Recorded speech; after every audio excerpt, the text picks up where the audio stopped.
Students, क्या हाल है आप सबका। उम्मीद है आप सब खैरियत से होंगे। Welcome to my YouTube channel. तो जैसा कि कल मैंने आपको जो रिप्रेजेंटेशन ऑफ वेक्टर्स था ये कवर करवाया था, इसकी एग्जांपल्स भी हैं। ये एग्जांपल्स इंशाल्लाह हम एक अलहदा मैं वीडियो बनाऊंगी, उसमें मैं इस चैप्टर 2 की जितनी भी एग्जांपल्स हैं उनको कवर करवाऊंगी। आज जो है हम resultant vector, addition of vector और जो मोशन का ये हमारे पास टाइप्स ऑफ मोशन है इंशाल्लाह इसको डिस्कस करेंगे।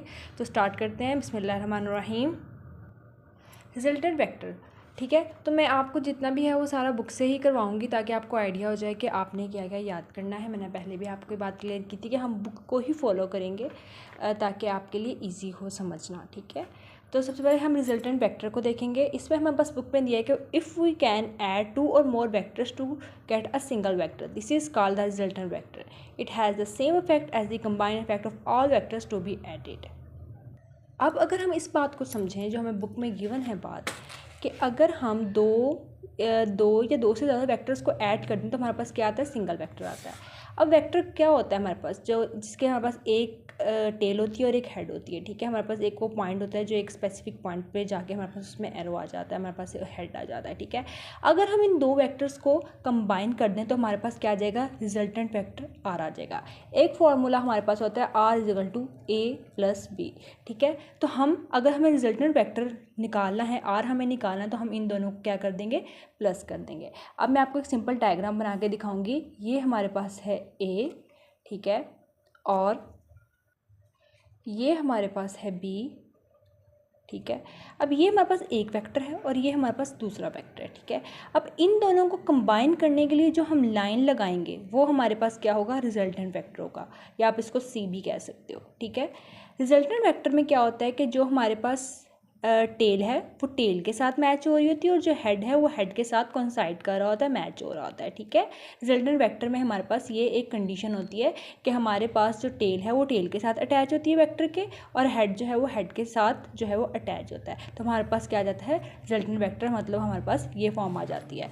तो हम दो या दो से ज़्यादा वेक्टर्स को जब ऐड करते हैं सिंगल वेक्टर के लिए, और ये जो हम उसको रिजल्टेंट वेक्टर भी कहते हैं, ये सेम इफेक्ट हमें देता है combine effect of all vectors to be added. मतलब एक हम दोनों वेक्टर्स को ऐड कर देंगे जब हम, तो क्या होगा हमारे पास, हम दोनों वेक्टर्स को ऐड कर देंगे तो हमारे पास एक सिंगल इफेक्ट वेक्टर जो है वो हमारे पास आ जाएगा, ठीक है। और इससे हम जो है मैग्नीट्यूड को और डायरेक्शन को भी जो है वो कर सकते हैं, ठीक है। और स्केलर एडिशन से डिफरेंट होता है, और इसका एडिशन वेक्टर जो है वो ग्राफिक मेथड भी होता है हमारे पास। हम ग्राफिक मेथड के ज़रिए भी इसको जो है वो ऐड कर सकते हैं। एक तो सिंपल मेथड जो मैंने आपको बताया वो, ठीक है। अब अगली चीज़ जो हमारे पास आ जाती है वो addition vector by graphical method, ठीक है। इसमें आपको थोड़ी ग्राफिकल उसकी वो दी हुई है कि हम जो है दो वेक्टर्स v1 और v2 को जो मैग्नीट्यूड उनके उन्होंने अज्यूम किए हैं कि 300 न्यूटन 400 न्यूटन का उनके एंगल उन्होंने दिए हुए हैं, ठीक है। उनको हम ऐड करेंगे, और उन्होंने ऐड करने, उन्होंने डायरेक्ट यहाँ पे ऐड नहीं किया, उसका डायरेक्ट उन्होंने क्या बना दिया, हमारे पास एक ग्राफिक रिप्रेजेंटेशन बना दिया है, ठीक है। अब हमारे पास दो वेक्टर्स थे, उन्होंने हमें ये दिए हुए थे, ठीक है, 300 न्यूटन का, 400 न्यूटन का, और एंगल हमें 30 और 60 के दिए थे। यहाँ पर उन्होंने सेंटीमीटर में कन्वर्ट कर दिया, न्यूटन्स को उन्होंने सेंटीमीटर में कन्वर्ट कर दिया, क्योंकि 100 न्यूटन जो है वो 1 सेंटीमीटर के इक्वल होता है, ठीक है। तो 300 न्यूटन जो है वो 3 सेंटीमीटर के इक्वल होगा, ठीक है। समझ आ गई बात ये। अब उन्होंने सिंपल कहा कि हम हेड टू टेल रूल जो है वो अप्लाई करते हैं। हेड टू टेल रूल मैं आपको इसमें भी एक्सप्लेन कर चुकी हूँ, लेकिन मैं आपको डिफाइन में भी बता देती हूँ कि हम जब किसी भी नंबर ऑफ वेक्टर्स को जब हम ऐड करते हैं, जब हम 2 नंबर ऑफ वेक्टर्स को जब हम ऐड करते हैं, किन्हीं भी दो वेक्टर्स को जब हम ऐड करते हैं, ठीक है, तो हम उनकी लाइंस को ड्रॉ करते हैं। जैसे कि मैंने ये वाली लाइन तो दो ड्रॉ की थी, ए और बी दो वेक्टर्स मैंने जो थे वो ड्रॉ किए थे, ठीक है। और इसमें ए का हेड जो है वो टेल के साथ होता है, ठीक है। अब आप यहाँ पे देखेंगे कि ए था, ए की लाइन बनाई, अब ए का जो हेड है वो किसके साथ जोड़ा है, बी की टेल के साथ। वही लाइन इन्होंने यहाँ पे बताई है कि हमारे पास जो है वो हेड जो है वो कोइंसाइड कर है टेल के साथ। और resultant vector given by single vector with directed from the tail of other first vector to the head of last vector. अब उन्होंने कहा है कि अगर हम दो लाइनें जो दो वेक्टर ए और बी ड्रॉ करेंगे वो इस तरह होगा कि इसकी जो हेड है वो टेल के साथ कोइंसाइड करेगी, लेकिन जो रिजल्टेंट होगा वो टेल टेल के साथ और हेड हेड के साथ, और इसको हम क्या कहते हैं, हेड टू टेल रूल। ठीक है, तो उम्मीद है आपको समझ आ गया होगा। नेक्स्ट जो है इन्होंने हमें एक और एग्जांपल दी हुई है जिसमें उन्होंने हमें बताया कि हमें सिलेक्टेड स्केल लिया, वही वेक्टर भी 680 और एंगल उन्होंने लिए और हमें उन्होंने सिंपल जो है वो ड्रॉ करके बता दिया। ठीक है, अब वहाँ पे उन्होंने हमें दो वेक्टर दिए थे, 3 सेंटीमीटर का, 4 सेंटीमीटर का। अब इसमें रिजल्ट उन्होंने हमें क्या दिया, 6.8 सेंटीमीटर का, और 6.8 सेंटीमीटर का जो वेक्टर है वो हमने लाइन लगा दी है। पीछे आपने देखा होगा कि उन्होंने हमें वेक्टर 2 लाइन वेक्टर्स की दी थी। ठीक है, यहाँ पे उन्होंने जो है उसको rule, head to tail rule लगाया, उस पर 3 सेंटीमीटर और 4 सेंटीमीटर की लाइन को ज्वाइन किया और 6.8 सेंटीमीटर की लाइन को जो है वो उसके साथ कंसाइड कर दिया। ठीक है, जोड़ दिया। आगे जो है हमारे पास रेस्ट और मोशन है। रेस्ट और मोशन आपको पता होगा क्या होते हैं, अगर हम लेकिन डिफाइन बुक से भी देखेंगे इसकी। ठीक है, इसमें क्या है कि इसमें आपने क्या याद करना है, इसमें अपने हेड टू टेल रूल की डिफाइन को आपने अच्छी तरह याद कर लेना है, ये बहुत इंपॉर्टेंट है। ठीक है, और रिजल्टेंट वेक्टर के कॉन्सेप्ट को आपने समझ लेना है। अगर आपका कोई भी क्वेश्चन हो तो आप व्हाट्सएप पे जो है वो मुझसे रब्ता कर सकते हैं, मैं आपके कॉन्सेप्ट जो है वो क्लियर कर दूँगी। आगे है रेस्ट और मोशन। ठीक है, आगे जो है रेस्ट और मोशन में होता है कि अगर body does not change its position with respect of its surrounding, it's said to be at rest. अगर कोई भी बॉडी अपने पोजीशन को अपनी सराउंडिंग के हिसाब से चेंज नहीं करती है तो वह रेस्ट पे है। अगर कोई चीज़ है वो मैंने रखी हुई है या आप खड़े हुए, स्टिल खड़े हुए हो और आप सराउंडिंग के हिसाब से अपने आप को चेंज नहीं कर रहे हो, आप कोई मूवमेंट नहीं कर रहे हो, या ये लैंप मेरे पास पड़ा हुआ है, लैंप एक जगह पर स्टिल है।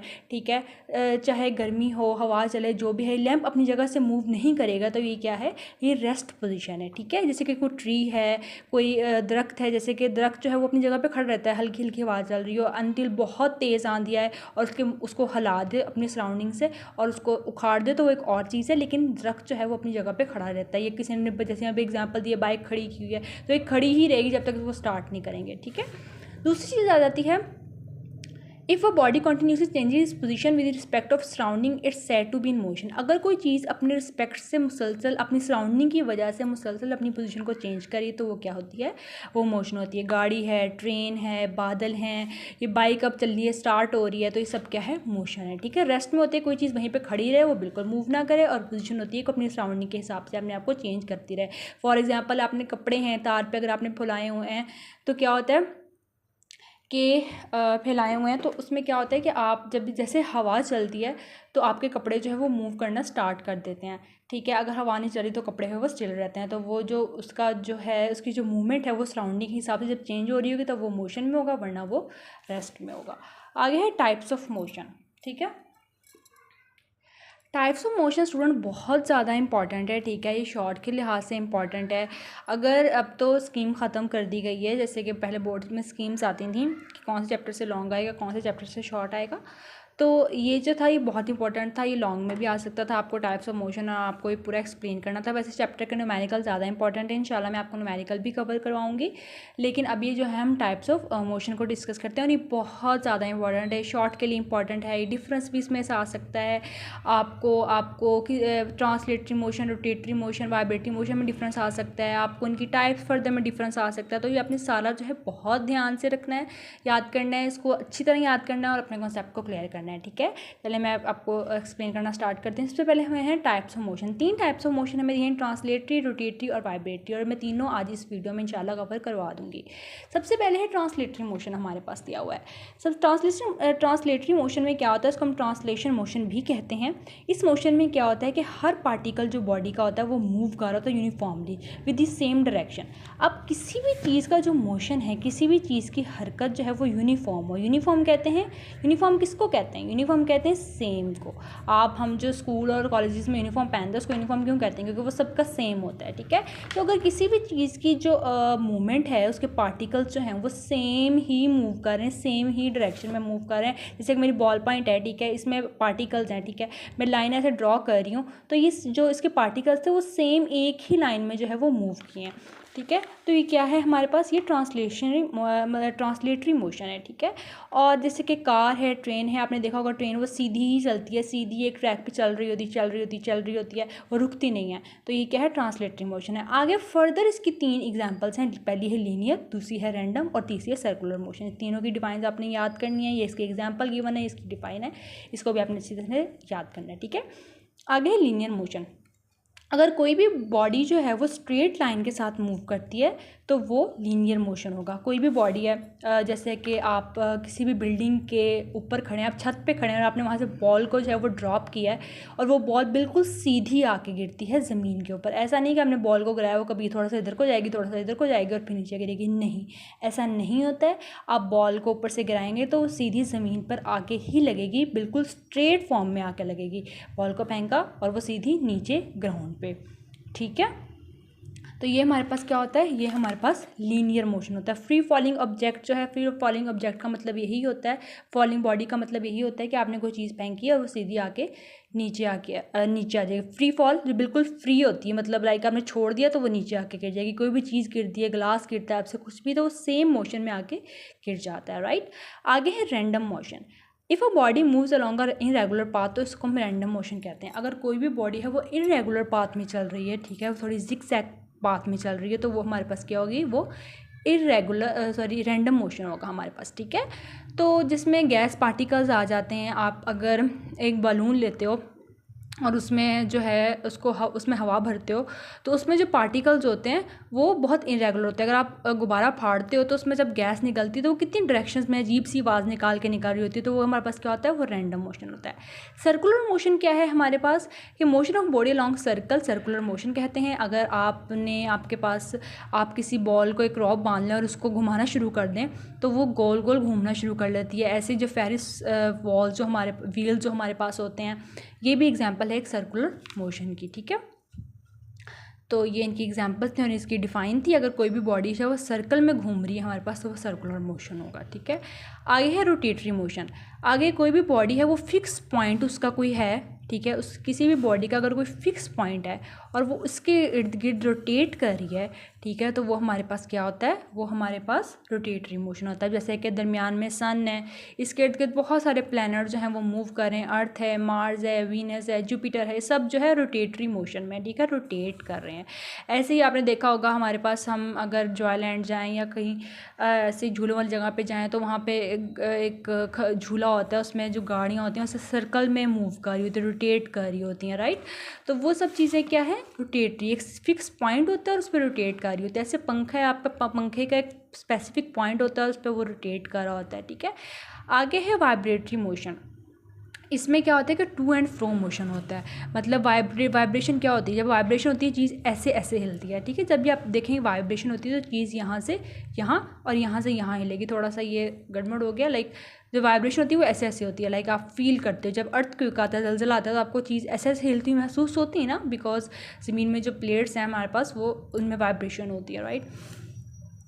तो जब बॉडी अपना टू फ्रो मोशन है, फिक्स पोजीशन से मूव करती है, तो वाइब्रेटरी मोशन होता है। मोशन से कि आप ये जो हमारे पास स्विंग होती है, इसकी जो मोशन आगे पीछे ये भी एक वाइब्रेटरी मोशन की एग्जांपल है, ठीक है।